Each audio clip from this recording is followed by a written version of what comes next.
3, 2, 1. Selamat datang kembali di channel saya, Timotius Duha, channel yang khusus menyampaikan informasi-informasi seputar skripsi dan pengolahan data penelitian. Pada kesempatan ini saya akan menyampaikan materi mengenai cara menentukan metode penelitian dengan mudah.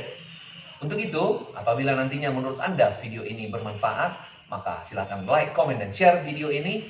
Dan bagi Anda yang belum mengklik tombol subscribe, silakan klik tombol subscribe untuk membantu pengembangan channel ini lebih besar lagi.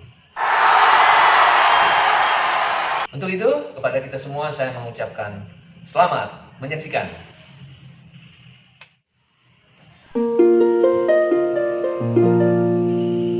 Baik, ya harapan seorang peneliti, terutama peneliti pemula ya, di tingkat strata 1 atau sarjana berharap bahwa mereka bisa menghasilkan suatu karya ilmiah yang dibuat sendiri sebelum menamatkan pendidikannya.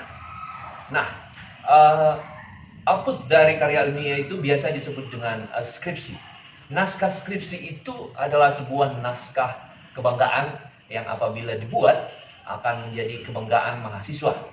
Nah, untuk itu dalam membuat skripsi kita perlu menentukan metode penelitian yang benar, sehingga dari permulaan hingga pada akhirnya nanti skripsi itu dapat diselesaikan dengan baik dan tuntas. Untuk itu, dalam menentukan metode penelitian ada beberapa langkah yang harus dipersiapkan oleh mahasiswa.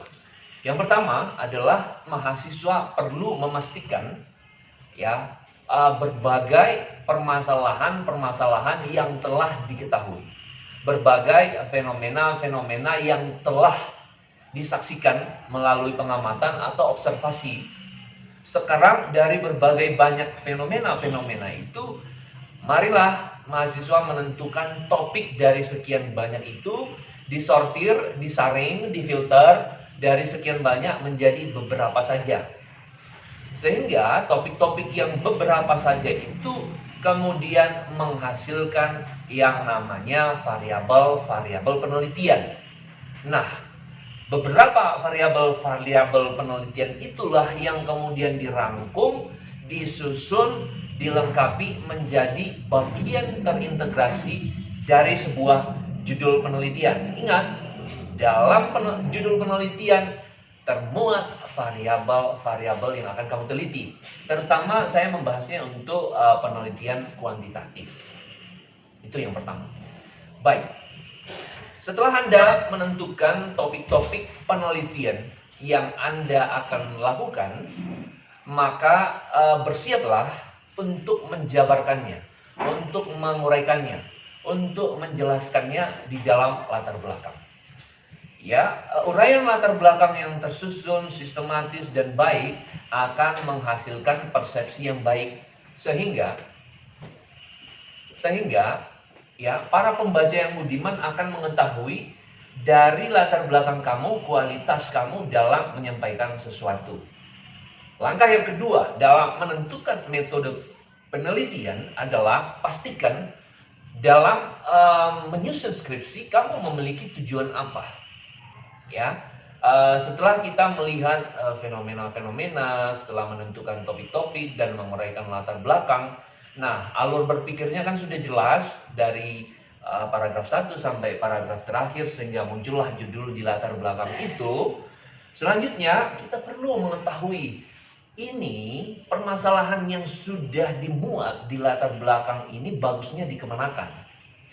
Ya, apakah memakai metode kualitatif atau memakai metode kuantitatif. Apabila hanya sekedar mendeskripsikan, mengeksplor, menjabarkan sesuatu masalah tanpa harus mengaitkan ini dan itu dan lebih berfokus kepada titik masalah, maka saya pikir kamu lebih cocok untuk kepada penelitian kualitatif.